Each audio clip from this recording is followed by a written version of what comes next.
এখন রাত 10:30। একটু পরেই শুনবেন সর্বশেষ বিশ্ব সংবাদ। আপনারা বিবিসি শুনছেন ঢাকায় FM 100, রাজশাহীতে 88.8, খুলনায় 88.8। আপনারা যেখানে আছেন, বিবিসি আপনার সাথেই আছে।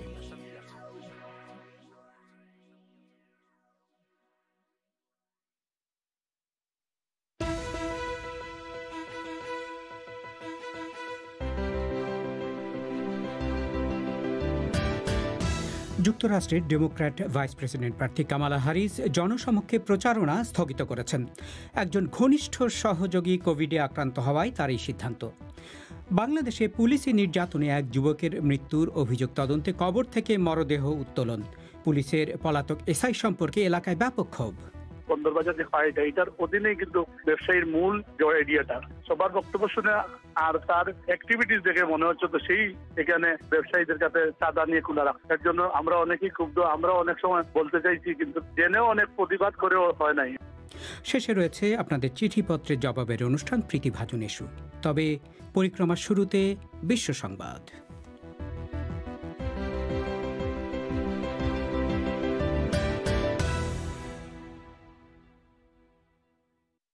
বিবিসি বাংলা খবর পড়ছি মাসুদ হাসান খান। যুক্তরাষ্ট্রের নির্বাচনে ডেমোক্রেটিক পার্টির ভাইস প্রেসিডেন্ট পদপ্রার্থী কামালা হ্যারিসের দুজন সহযোগী করোনা ভাইরাসে আক্রান্ত হওয়ার পর তিনি জনসমক্ষে প্রচারণা স্থগিত করেছেন। মিসেস হ্যারিসের যোগাযোগ বিষয়ক পরিচালক এবং একজন ফ্লাইট ক্রু পরীক্ষায় কোভিড পজিটিভ হওয়ার পর তিনি এই সিদ্ধান্ত নেন। তার নির্বাচনী প্রচারণা ম্যানেজার জানিয়েছেন, এ দুজনের সাথে ভ্রমণের পর দুবার পরীক্ষায় তিনি নেগেটিভ হওয়ায় মিসেস হ্যারিসের কোয়ারেন্টিনে থাকার কোনো দরকার না থাকলেও তিনি সোমবার পর্যন্ত সাবধানতা অবলম্বনের সিদ্ধান্ত নিয়েছেন।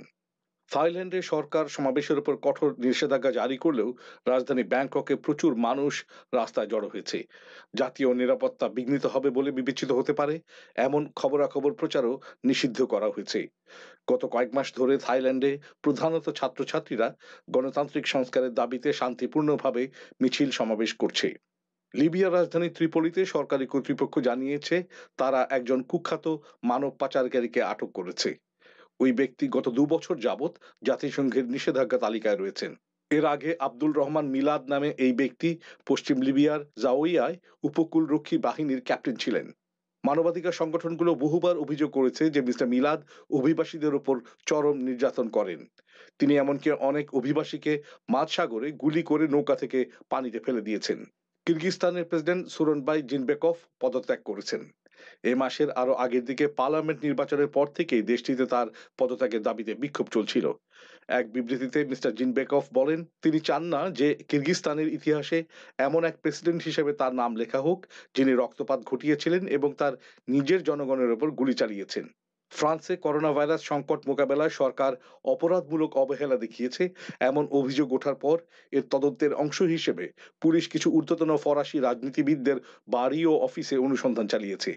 এর মধ্যে রয়েছেন স্বাস্থ্যমন্ত্রী অলিভিয়ার ভেনা এবং সাবেক প্রধানমন্ত্রী এদুয়ার্দো ফেলিপে। ইউরোপের অন্যত্র চেক প্রজাতন্ত্রে কর্তৃপক্ষ ক্রমবর্ধমান কোভিড-19 রোগীদের চিকিৎসার জন্য সেনাবাহিনীকে দিয়ে একটি জরুরি ফিল্ড হাসপাতাল তৈরি করাচ্ছে। চীনের মূল ভূখণ্ড এবং তাইওয়ানের মধ্যবর্তী তাইওয়ান প্রণালী দিয়ে আমেরিকা একটি রণতরী নিয়ে যাওয়ার পর চীন অভিযোগ করেছে যুক্তরাষ্ট্র সেখানকার স্থিতিশীলতা ব্যাপকভাবে বিঘ্নিত করেছে। স্বশাসিত তাইওয়ানকে চীন তার নিজের অংশ বলে দাবি করে। আমেরিকার প্রশান্ত মহাসাগরীয় ফ্লিটের তরফ থেকে বলা হয়েছে, এই প্রণালী দিয়ে ইউএসএস ব্যারি নামের রণতরীটি বুধবার নিয়ে যাওয়ার মাধ্যমে ওয়াশিংটন বোঝাতে চেয়েছে আন্তর্জাতিক আইন মেনে যে কোনো সাগরে তাদের জাহাজে যাতায়াতের অধিকার রয়েছে। আপনারা শুনছেন বিবিসি বাংলার রাতের অধিবেশন পরিক্রমা। রেডিওর পাশাপাশি এই অনুষ্ঠান আপনারা লাইভ শুনতে পাচ্ছেন আমাদের ওয়েবসাইটের ঠিকানা www.bbcbangla.com। পরিক্রমায় আপনাদের স্বাগত জানাচ্ছি শাকিল আনোয়ার।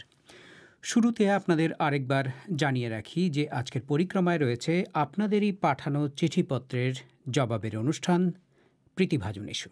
কিছুক্ষণ পর তার আগে অন্যান্য প্রসঙ্গ। বাংলাদেশে সিলেটে একটি পুলিশ ফাঁড়িতে নির্যাতনে রায়হান আহমেদ নামে এক যুবকের মৃত্যুর অভিযোগ তদন্তে আজ কবর থেকে তার মরদেহ উত্তোলন করে পুনরায় ময়নাতদন্ত শুরু হয়েছে। এই ঘটনায় মূল অভিযুক্ত ফাঁড়ির দায়িত্বে থাকা উপপরিদর্শক আকবর হোসেন এখনও পলাতক রয়েছেন। এলাকার ব্যবসায়ীরা তার বিরুদ্ধে ব্যাপক চাঁদাবাজির অভিযোগ তুলেছেন। রায়হান আহমেদের পরিবার বলছে, কেন তাকে পুলিশ ফাঁড়িতে নিয়ে যাওয়া হয়েছিল সেই তথ্য এখনও তাদের কাছে অজানা। থানার ভেতরে এই যুবকের মৃত্যুর ঘটনা নিয়ে এলাকায় বড় ধরনের ক্ষোভ তৈরি হয়েছে। ঢাকা থেকে শাহনাজ পারভিন। সিলেট শহরে একটি ডায়াগনস্টিক সেন্টারে চিকিৎসকের অ্যাটেন্ড্যান্ট হিসেবে কাজ করতেন ৩৪ বছর বয়সী রায়হান আহমেদ। শহরের যে এলাকায় তিনি বসবাস করতেন সেই আখালিয়া নেহারিপাড়ার কবরস্থানে আজ ছিল স্থানীয়দের উপচে পড়া ভিড়। তার মরদেহ কবর থেকে তোলার কাজ শুরু হয় সকাল ৯টার দিকে। সিলেট মেট্রোপলিটন পুলিশের অতিরিক্ত উপপুলিশ কমিশনার BM আশরাফ উল্লাহ বলছেন, মরদেহটি পুনরায় ময়নাতদন্তের জন্য সিলেট ওসমানী মেডিকেল কলেজ হাসপাতালের মর্গে রাখা হয়েছে। গতকাল কোর্ট থেকে যে আদেশ হয়েছিল এটা তদন্তভার পিবিআই উপর ন্যস্ত হয়েছে এবং আজ সকালে PBI senior officer, PBI team, doctor ছিলেন, পিবিআই সিনিয়র অফিসার, কমান্ড অফিসাররা ছিলেন, অনেক লোক ছিল, পরিবারের লোকজন ছিল। 12টার মধ্যেই এটা ডেড বডি কবর থেকে উত্তোলন করা হয়েছে এবং এটা মর্চুয়ারিতে নেওয়া হয়েছে। আর যিনি মূল এখানে অভিযুক্ত SI আকবর এখনো পলাতক আছেন, তাকে ধরতে কি করা হচ্ছে? আমাদের আইনি প্রচেষ্টা অব্যাহত আছে এবং আমরা এবং পুলিশ ডিপার্টমেন্ট সবাই অ্যালার্ট আছে এবং শীঘ্রই আশা করি পজিটিভ একটা রেজাল্ট আসবে। মরদেহটি তোলার পরে শুরুতে ম্যাজিস্ট্রেটের উপস্থিতিতে সেটির সুরতহাল করা হয়েছে। মরদেহটি পুনরায় ময়নাতদন্তের জন্য 3 সদস্যের একটি মেডিকেল বোর্ড গঠন করা হয়েছে। রায়হান আহমেদের মামাতো ভাই আব্দুর রহমান বলছেন, কেন তাকে সেরাতে আটক করে পুলিশের ফাঁড়িতে নিয়ে যাওয়া হয়েছিল সেই প্রশ্নের জবাব তারা এখনো পাননি। এই বিষয়টা নিয়ে আমরাও চিন্তিত যে উনি গেল কিভাবে পুলিশের কাছে, আমরাও এখনো কনফিউজ আছি। আমরা পুলিশ যখন বলছিল আপনার ওই যে কাস্টকর থেকে ধরছে, কাস্টকরে আমরা গেলাম, গিয়ে ওইখানে স্থানীয় কাউন্সিলরের সাথে কথা বললাম, তারপর আশপাশ দোকানদারের সাথে কথা বললাম, কেউ বলতেছে না এরকম কোনো ঘটনা ঘটেনি। তার মানে তাকে কেন পুলিশ নিয়ে গিয়েছিল সেটা এখনো পর্যন্ত আপনাদের কাছে বোঝা সম্ভব হয়নি? আমাদের কাছে এখনো এটা সম্ভব হয়নি পুলিশ কেন নাকি ধরছে। শনিবার রাতে সিলেটের কাষ্টঘর এলাকা থেকে রায়হান আহমেদকে আটক করে বন্দরবাজার এলাকায় পুলিশ ফাঁড়িতে নিয়ে আসা হয়। আব্দুর রহমান বলছেন, ভোরের দিকে অপরিচিত একটি মোবাইল ফোন নম্বর থেকে তার পরিবারের কাছে রায়হানের ফোন আসে।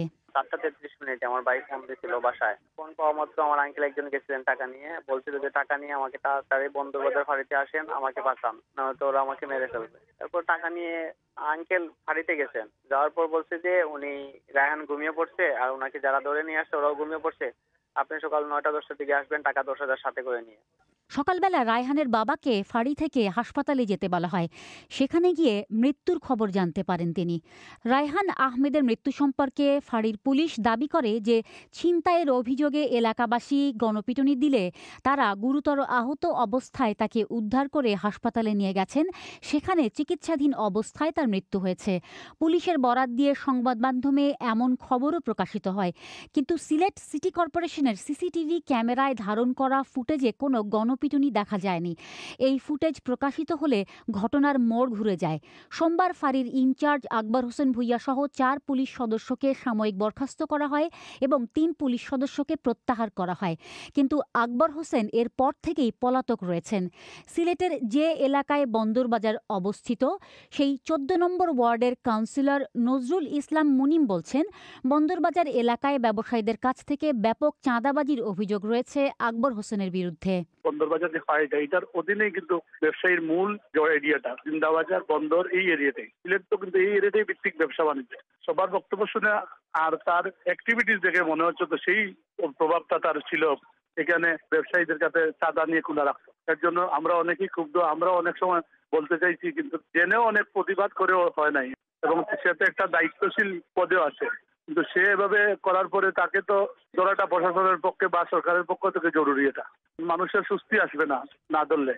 ওদিকে উপপরিদর্শক আকবর হোসেন যাতে বিদেশে পালিয়ে যেতে না পারেন সেজন্য দেশের সকল ইমিগ্রেশনকে সতর্ক থাকার অনুরোধ জানিয়ে আজ চিঠি দিয়েছে ঘটনার তদন্তের দায়িত্বে নিয়োজিত police bureau of investigation. Shahnaz Parvin, Dhaka থেকে। বাংলাদেশের সরকারি চাকুরিতে কোটা সংস্কারের বিরুদ্ধে আন্দোলনের ধারাবাহিকতায় গড়ে ওঠা সংগঠন ছাত্র অধিকার সংগঠন পরিষদে ভাঙন দেখা দিয়েছে। এরই মধ্যে সংগঠনটির একজন নেতা সংবাদ সম্মেলন করে নিজেকে সংগঠনটির নেতা হিসেবে ঘোষণা করেছেন। সেই সঙ্গে ঢাকা বিশ্ববিদ্যালয় কেন্দ্রীয় ছাত্র সংসদ ডাকসুর সদ্য সাবেক ভিপি নুরুল হক এবং ছাত্র অধিকার পরিষদের যুগ্ম আহ্বায়কদের একজন মোহাম্মদ রাশেদ খানকে অবাঞ্ছিত ঘোষণা করা হয়েছে। অন্যদিকে নুরুল হক বলছেন যে সরকারের পৃষ্ঠপোষকতায় পরিকল্পিতভাবে এসব করা হচ্ছে। বিস্তারিত শুনুন সাইয়েদা আক্তারের কাছে। ছাত্র অধিকার সংরক্ষণ পরিষদের একদল নেতা আজ ঢাকায় একটি সংবাদ সম্মেলন করে নিজেদের সংগঠনটির নেতা হিসেবে ঘোষণা করেছেন। সেই সঙ্গে তারা ডাকসুর সদ্য সাবেক ভিপি নুরুল হক এবং পরিষদের যুগ্ম আহ্বায়কদের একজন মোহাম্মদ রাশেদ খানকে অবাঞ্ছিত ঘোষণা করেছেন। নতুন করে সংগঠনটির যে কেন্দ্রীয় কমিটি ঘোষণা করা হয়েছে তাতে আহ্বায়ক হিসেবে রাখা হয়েছে ছাত্র অধিকার সংরক্ষণ পরিষদের যুগ্ম আহ্বায়ক APM সুহেলকে। তিনি নুরুল হকের একক সিদ্ধান্তে রাজনীতি করার প্রক্রিয়া এবং আরও নানা রকম অনিয়মের অভিযোগ তোলেন। সংবাদ সম্মেলনে APM সুহেল নতুন সংগঠন তৈরির প্রেক্ষাপট বর্ণনা করেন। আমাদের উদ্দেশ্য ছিল বৈষম্যমুক্ত সমাজ বিনির্মাণে মিলেমিশে কাঁধে কাঁধ রেখে একসাথে পথ চলা, সমৃদ্ধ সোনার বাংলাদেশ গড়ে তোলা। কিন্তু সেই আদর্শ থেকে তারা আজকে যোজন যোজন দূরত্বে সরে গেছে। গণমানুষের কথা বলে সাধারণ মানুষের আবেগকে পুঁজি করে মুখের আড়ালে মুখোশ পড়ে আছে ভয়ঙ্কর কিছু সত্য। সকল কিছু বিবেচনা করে নূর রাশেদদের অবাঞ্ছিত ঘোষণা করে আমাদের আগের নাম বাংলাদেশ সাধারণ ছাত্র অধিকার সংরক্ষণ পরিষদের মূল লক্ষ্য উদ্দেশ্য নিয়ে চলমান সকল অনিয়ম ও অন্যায়ের বিরুদ্ধে সোচ্চার থেকে একটি বৈষম্য মুক্ত সুখী সমৃদ্ধি বাংলাদেশ গড়তে এবং সারা বাংলাদেশের ছাত্র সমাজকে সাথে নিয়ে আমাদের আনুষ্ঠানিক কার্যক্রম আজকে শুরু করলাম। 2019 সালে প্রায় 3 দশক পরে অনুষ্ঠিত হওয়া ঢাকা বিশ্ববিদ্যালয় ছাত্র সংসদ নির্বাচনে ক্ষমতাসীন দলের ছাত্রলীগের প্রার্থীকে হারিয়ে নুরুল হক ভিপি নির্বাচিত হয়েছিলেন। তারপর থেকেই তিনি বিভিন্ন ইস্যুতে সরকারের কঠোর সমালোচনা করে আসছেন। এদিকে সম্প্রতি নুরুল হক সহ ছাত্র অধিকার সংরক্ষণ পরিষদের কয়েকজন নেতার বিরুদ্ধে ধর্ষণের অভিযোগে মামলা করেছিলেন ঢাকা বিশ্ববিদ্যালয়ের একজন শিক্ষার্থী। পরে তার বিরুদ্ধে ডিজিটাল সিকিউরিটি আইনেও মামলা করেছেন ওই শিক্ষার্থী। এর মধ্যে কিছুদিন আগে পুলিশ কয়েক ঘণ্টার জন্য নূরকে জিজ্ঞাসাবাদও করেছে। অন্যদিকে তার ও তার দলের কয়েকজন নেতার বিরুদ্ধে ধর্ষণের অভিযোগ আনা ছাত্রীর চরিত্র নিয়ে সামাজিক মাধ্যমে বিতর্কিত মন্তব্য করে ব্যাপক সমালোচনার মুখে পড়েন নুরুল হক। সেই বিষয়টি নিয়ে এক ধরনের চাপের মধ্যেও পড়েন তিনি। এর মধ্যে আজ তার সংগঠনে এই ভাঙনের খবর এলো, কিন্তু এসব ঘটনা প্রবাহকে সরকারের কৌশল বলে মন্তব্য করেছেন নুরুল হক। বিবিসিকে বলছিলেন তিনি তেমনটাই। প্রথমত তারা ছাত্র অধিকার পরিষদের কেউ না, তাদের সাথে ছাত্র অধিকার পরিষদের কোনো সংশ্লিষ্টতা নেই। আর দ্বিতীয়ত হচ্ছে যে সেখানে একজন ছাত্র অধিকার পরিষদের ছিল, তাকে মে মাসে বহিষ্কার করা হয়েছে। কাজেই তাদের এই পরিচয়টাও বিভ্রান্তিকর। আর তারা যে কাজগুলো করছে এগুলো আপনার সরকারি দলের এ পর্যন্ত অসংখ্যবার আমাদের দলের নেতাকর্মীরা ক্ষমতাসীন দলের যে ছাত্রলীগ, যুবলীগ, আওয়ামী লীগের হামলার শিকার হয়েছে। আমাদের নামে অনেকগুলো মিথ্যা মামলা করা হয়েছে যেগুলো সরকারি পৃষ্ঠপোষকতায়, এবং সর্বশেষ যে ঢাকা বিশ্ববিদ্যালয়ের একজন ছাত্রী ধর্ষণের মতো একটি ঘৃণিত অভিযোগে আমার বিরুদ্ধে যে মামলা দিল আমার আরো কয়েকজন সহযোদ্ধাকে, যেটি একেবারেই ভিত্তিহীন, এবং একই ছাত্রী 3টি মামলা দিয়েছে। ছাত্রলীগের নেতাকর্মীদের পৃষ্ঠপোষকতায় তিনি আন্দোলন করছেন, তাদের নিয়ে আন্দোলন করছেন, সেটিও সরকারের একটা ষড়যন্ত্র ছিল। নুরুল হক জানান তারা শিগগিরই বাংলাদেশ গণ অধিকার পরিষদ নামে একটি নাগরিক প্ল্যাটফর্ম গঠন করতে যাচ্ছেন, আর সেজন্যই সরকার তাদের নানাভাবে দমানোর চেষ্টা করছে। তার এবং তার দলের নেতাদের বিরুদ্ধে হওয়া মামলাগুলোকে রাজনৈতিক আখ্যায়িত করে তিনি সেগুলোকে রাজনৈতিকভাবেই মোকাবেলা করবেন বলে জানিয়েছেন। এদিকে নুরুল হক সহ কয়েকজনের বিরুদ্ধে ধর্ষণের অভিযোগ দায়ের করা মামলার বাদী শিক্ষার্থী অভিযুক্তদের গ্রেফতার ও বিচারের দাবিতে ঢাকা বিশ্ববিদ্যালয়ের রাজু ভাস্কর্যে অনশন কর্মসূচি চালিয়ে যাচ্ছেন। চিকিৎসকদের একটি দল আজ তাকে হাসপাতালে নেবার পরামর্শ দিলে তিনি যেতে অস্বীকার করেন। সাইয়েদা আক্তার, ঢাকা থেকে। আপনারা বিবিসি বাংলা শুনছেন ঢাকায়, কুমিল্লায়, সিলেটে। আপনারা যেখানে আছেন বিবিসি বাংলা আপনার সাথেই আছে।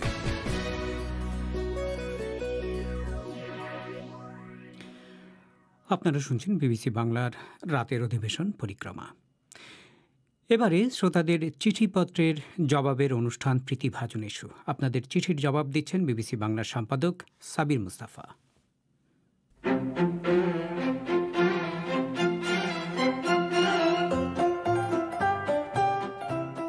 এই সপ্তাহের প্রীতিভাজন ইস্যুতে সবাইকে স্বাগত।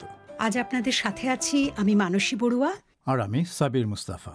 বাংলাদেশে বেশ কয়েকদিন ধরে ধর্ষণের জন্য মৃত্যুদণ্ড চেয়ে বিক্ষোভের পর সরকার একটি অধ্যাদেশের মাধ্যমে আইন সংশোধন করে যাবজ্জীবন কারাদণ্ডের সাথে মৃত্যুকে সর্বোচ্চ শাস্তি করেছে। কিন্তু তাতে বিতর্ক শেষ হয়নি, নতুন একটি মাত্রা যোগ হয়েছে মাত্র।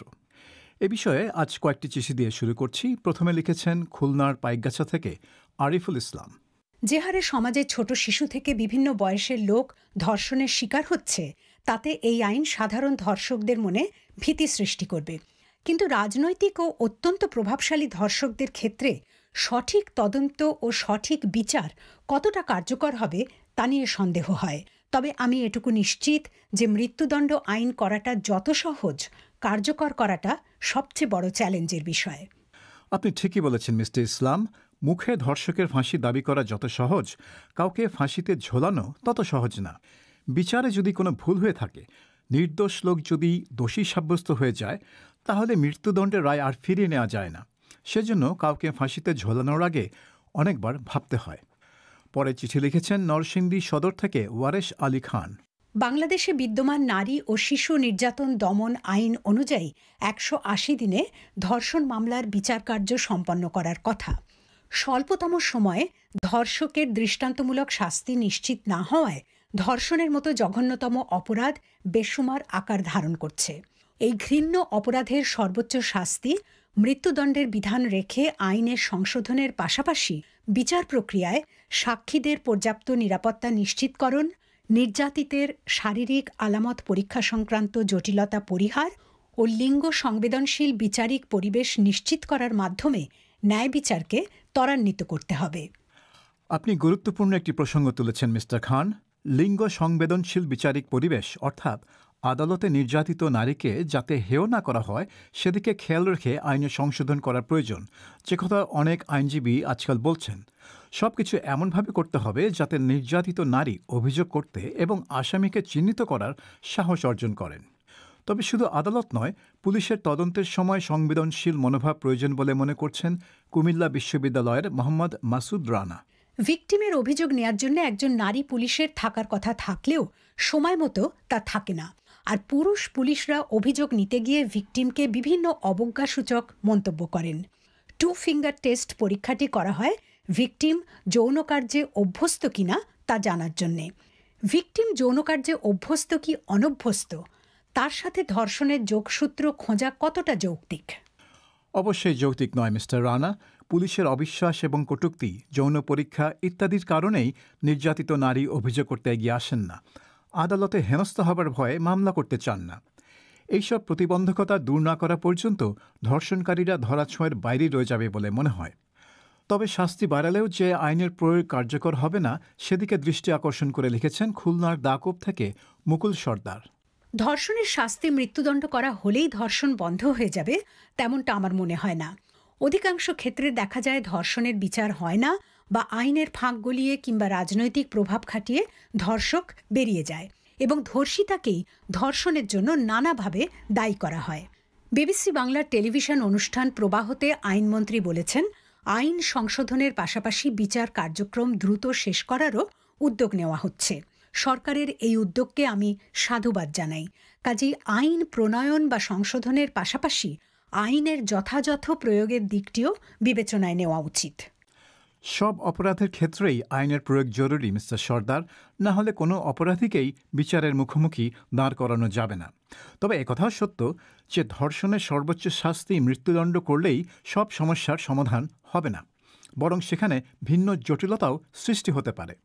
তবে ধর্ষণের বিষয়কে ভিন্নভাবে দেখছেন নিরুপম মণ্ডল, যিনিও খুলনার দাকোপেরই বাসিন্দা। ধর্ষণের সংজ্ঞা পরিবর্তন অবশ্যই জরুরি। দুজনের সম্মতিতে হওয়া শারীরিক সম্পর্ক কোনোভাবেই ধর্ষণের পর্যায়ে পড়ে না। অমুক আমাকে বিয়ের প্রলোভন দেখিয়ে 2 বছর ধরে ধর্ষণ করেছে, এটা পরিষ্কার ব্যভিচার। আর এই ধরনের অভিযোগের ক্ষেত্রে দুজনকেই সমান শাস্তি ভোগ করতে হবে। আইনের এমন কোনো সংশোধনী দরকার নেই যা দ্বারা একটা পক্ষ বেশি সুবিধা পাবে। ব্যভিচারের ক্ষেত্রে অপরাধ দুজনেরই সমান, তাই শাস্তি দুজনেরই সমান পাওয়া উচিত। আর প্রকৃত অর্থে ধর্ষণের ক্ষেত্রে ধর্ষককে অবশ্যই মৃত্যুদণ্ড দিতে হবে। আপনার যুক্তিটা আমি ঠিক বুঝতে পারলাম না মিস্টার মণ্ডল। সম্মতিতে হওয়া শারীরিক সম্পর্ক মানেই এই না যে এখানে কোনো ধর্ষণ হতে পারে না। যে কোনো সময় নারী না বলতে পারেন এবং তখন পুরুষকে সেটা মানতে হবে। সম্পর্ক যতই সম্মতিপূর্ণ হোক না কেন, যে কোনো সময় না বলার অধিকার নারীর আছে এবং পুরুষ সঙ্গীকে সেটা সম্মান করতেই হবে। কিন্তু আইন যদি নির্যাতিত নারীর পক্ষে না থাকে, তাহলে সে আইন কিসের জন্য? এবারে ভিন্ন প্রসঙ্গে যাই। ভারতে কয়েকটি মিডিয়া প্রতিষ্ঠানের বিরুদ্ধে বলিউড তারকাদের মামলা নিয়ে লিখেছেন পশ্চিমবঙ্গের দক্ষিণ দিনাজপুর থেকে শামীম সরকার। 13ই অক্টোবর বিবিসি বাংলায় একটি খবরের শিরোনাম ছিল ভারতীয় মিডিয়ার বিরুদ্ধে এবার শাহরুখ, সালমান, আমিরদের মামলা। শুধু এরা নয়, মামলায় সামিল অজয় দেবগান, করণ জোহর, রোহিত শেট্টি, বিধু বিনোদ চোপড়া, রমেশ সিপ্পি, রাকেশ রোশন, সিদ্ধার্থ রায় কাপুর, বিশাল ভরদ্বাজের মতো বলিউডের অন্যতম সেরা প্রযোজক পরিচালকরা। বিবিসি বাংলা শুধু 34 জন প্রযোজক ও 4টি চলচ্চিত্র প্রতিষ্ঠান মামলায় যুক্ত, এটুকু বলেই দায় সেরেছে। কিন্তু এখানে বিবিসি বাংলা শাহরুখ, সালমান ও আমির খানদের নাম ঢালাওভাবে তুলে ধরেছে। অথচ যাদের বিরুদ্ধে অভিযোগ, সেই রিপাবলিক টিভির editor in chief Arnab Goswami ও সাংবাদিক প্রদীপ ভান্ডারী এবং টাইমস নাওয়ের সঞ্চালক নভিকা কুমার ও এডিটর ইন চিফ রাহুল শিবশঙ্করদের নাম একবারও বলা হয়নি। আমি আপনার সাথে একমত মিস্টার সরকার। অভিযোগকারীদের নামের সাথে অভিযুক্তদের নামও বলা উচিত ছিল। আমাদের প্রতিবেদনে শুধুমাত্র 3 খান, সালমান, শাহরুখ এবং আমির খানের নাম উল্লেখ করা হয়, কারণ সব অভিযোগকারীদের মধ্যে এরাই আমাদের পাঠকদের কাছে সবচেয়ে পরিচিত। আমার মনে হয় এই একই কারণে আমার সহকর্মী অভিযুক্তদের নাম দেননি, কারণ অধিকাংশ পাঠকের কাছে ভারতীয় নিউজ চ্যানেলের সম্পাদক বা উপস্থাপক পরিচিত মুখ নন। তারপরেও আমি বলবো, বিশেষ করে অর্ণব গোস্বামীর নাম অন্তত থাকা উচিত ছিল। এবারে পুরনো একটি প্রসঙ্গ, যেটা খবর থেকে চলে যাবার কোনো লক্ষণই দেখা যাচ্ছে না। করোনা ভাইরাস সংক্রান্ত একটি জরিপ নিয়ে লিখেছেন ঝিনাইদহ থেকে কাজী সাঈদ। বিবিসি বাংলার একটা প্রতিবেদনে দেখলাম ঢাকায় নাকি ৪৫% মানুষ করোনা ভাইরাসে আক্রান্ত। অবশ্য এটাই স্বাভাবিক বলে মনে হয়। তবে শুধু ঢাকাতেই নয়, সারা বাংলাদেশে কম বেশি এক চিত্র হওয়ার কথা। তবে এই অবস্থাকে যারা গুরুত্ব দিচ্ছেন না, তাদের জানা উচিত প্রতিদিনই আমাদের দেশে করোনা আক্রান্ত হয়ে মানুষ মরছে। বিশ্বে অনেক দেশেই করোনা আবার দ্রুত হারে বাড়তে শুরু করেছে। আর আমাদের সামনে শীতকাল, এটা একেবারেই ভুলে গেলে চলবে না। আমাদের প্রতিবেদনের তথ্যটি এসেছে সম্প্রতি ঢাকায় চালিত একটি জরিপ থেকে মিস্টার সাঈদ।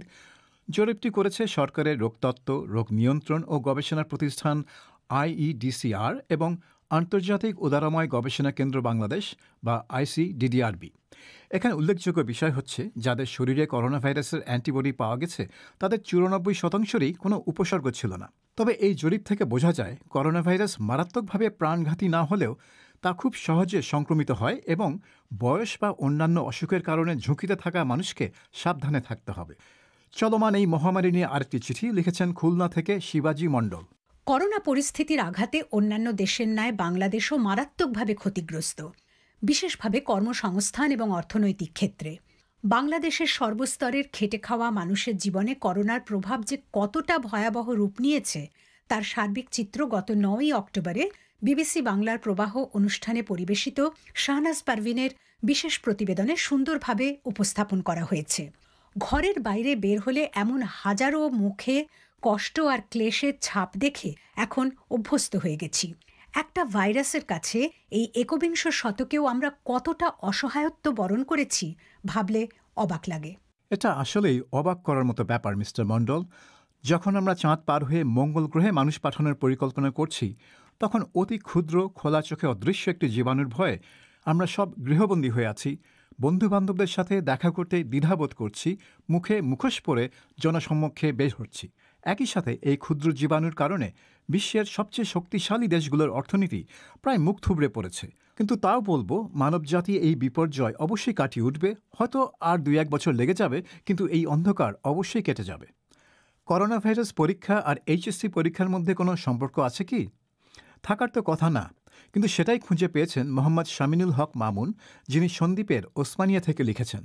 আপনারা বাংলাদেশ সরকার কর্তৃক কোভিড হাসপাতাল হিসাবে অনুমোদিত রিজেন্ট হাসপাতালের দুর্নীতি নিয়ে ব্যাপক প্রতিবেদন প্রচার করেছেন।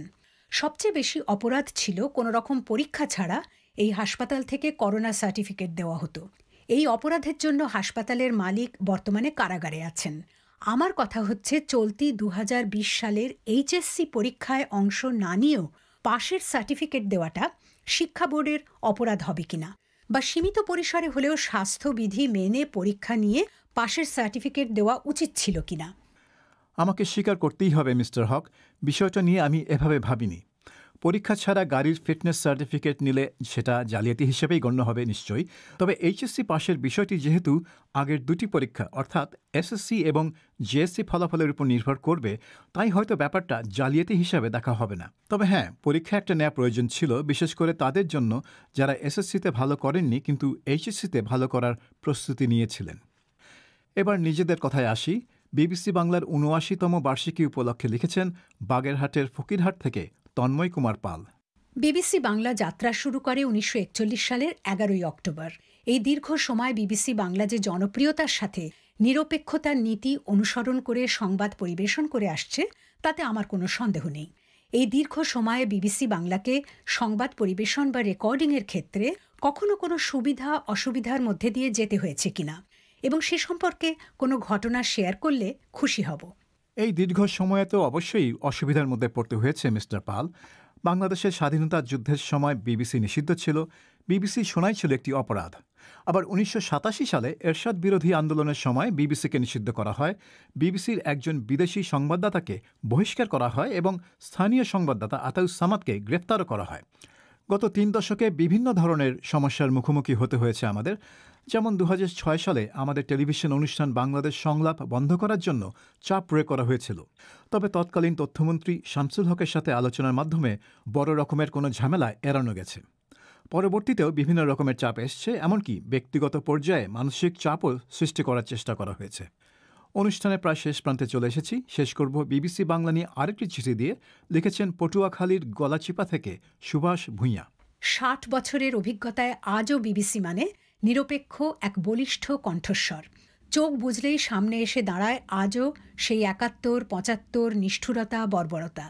আজও ঘুমের ঘোরে শুনতে পাই যেন মাকটালির সেই যুদ্ধক্ষেত্রের বর্ণনা। আজও বগলদাবা করে বয়ে বেড়াই ছোট্ট সেই বাক্সটা। এটি আমার জীবনের পাঠশালা, মনের লাইব্রেরি, অফুরন্ত জ্ঞান ভাণ্ডার, সবার জন্য উন্মুক্ত শিক্ষাঙ্গন। সবশেষে বলি, বাংলা ভাষাকে এমন শ্রবণশৈলী করে উপস্থাপনা করার নিদর্শন আর কার কাছে পাই? বাঙালির গর্ব, বাঙালির অহংকার চির অম্লান থাক এই শুভকামনায়। আপনাকে অনেক ধন্যবাদ মিস্টার ভূঁইয়া। আপনার জন্য বিবিসি বাংলার সকলের শুভকামনা রইল। শেষ করব কিছু চিঠির প্রাপ্তি স্বীকার করে। পঞ্চগড়ের দেবীগঞ্জ থেকে দীপক চক্রবর্তী, বদরগঞ্জ রংপুর থেকে মোহাম্মদ আবদুল্লাহ আল মামুন, সিলেট সদর থেকে শোভন আচার্য, মনোহরগঞ্জ কুমিল্লা থেকে দেলোয়ার হোসাইন জুয়েল, রাজশাহীর দুর্গাপুর থেকে মোহাম্মদ ফতিউর রহমান রাকিব, মোহাম্মদ আব্দুল মতিন সাতক্ষীরা সরকারি কলেজ থেকে, পটুয়াখালীর মৌকরণ থেকে শাহিন তালুকদার, ধানমন্ডি ঢাকা থেকে শামীমউদ্দিন শ্যামল, রাজশাহী বিশ্ববিদ্যালয় থেকে মশিউর রহমান, রংপুর সদর থেকে মোহাম্মদ লিয়াকত আলী, নারায়ণগঞ্জ জেনারেল হাসপাতাল থেকে অনুতম বণিক আর মোহাম্মদ মুবারক হুসাইন মাতুয়াইল যাত্রাবাড়ি। অনুষ্ঠানের সময় শেষ। শোনার জন্য সবাইকে ধন্যবাদ।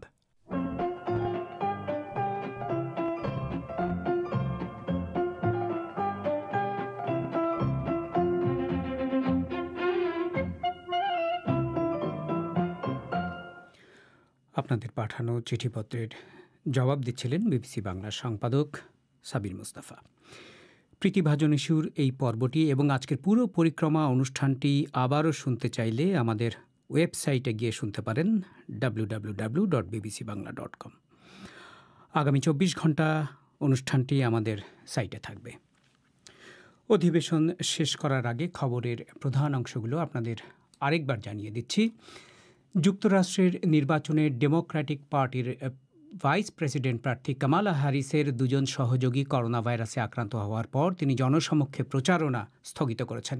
মিসেস হ্যারিসের যোগাযোগ বিষয়ক পরিচালক এবং একজন ফ্লাইট ক্রু পরীক্ষায় কোভিড পজিটিভ হওয়ার পর তিনি এই সিদ্ধান্ত নেন। থাইল্যান্ডে সরকার সমাবেশের উপর কঠোর নিষেধাজ্ঞা জারি করলেও রাজধানী ব্যাংককে আজও প্রচুর মানুষ রাস্তায় জড়ো হয়। জাতীয় নিরাপত্তা বিঘ্নিত হবে বলে বিবেচিত হতে পারে এমন খবরাখবর প্রচারও নিষিদ্ধ করা হয়েছে। গত কয়েক মাস ধরে থাইল্যান্ডে প্রধানত ছাত্রছাত্রীরা গণতান্ত্রিক সংস্কারের দাবিতে শান্তিপূর্ণভাবে মিছিল সমাবেশ করলেও পরিস্থিতি সংঘর্ষের রূপ নিতে শুরু করেছে। লিবিয়ার রাজধানী ত্রিপোলিতে সরকার জানিয়েছে যে তারা একজন কুখ্যাত মানব পাচারকারীকে আটক করেছে। মানবাধিকার সংগঠনগুলো অনেক দিন ধরে অভিযোগ করছিল আব্দুল রহমান মিলাদ নামে এই ব্যক্তি অভিবাসীদের উপর চরম নির্যাতন করতেন। আর বাংলাদেশের সিলেটে একটি পুলিশ ফাঁড়িতে নির্যাতনে রায়হান আহমেদ নামে এক যুবকের মৃত্যুর অভিযোগ তদন্তে আজ কবর থেকে তার মরদেহ উত্তোলনকে পুনরায় ময়না তদন্ত করা শুরু হয়েছে।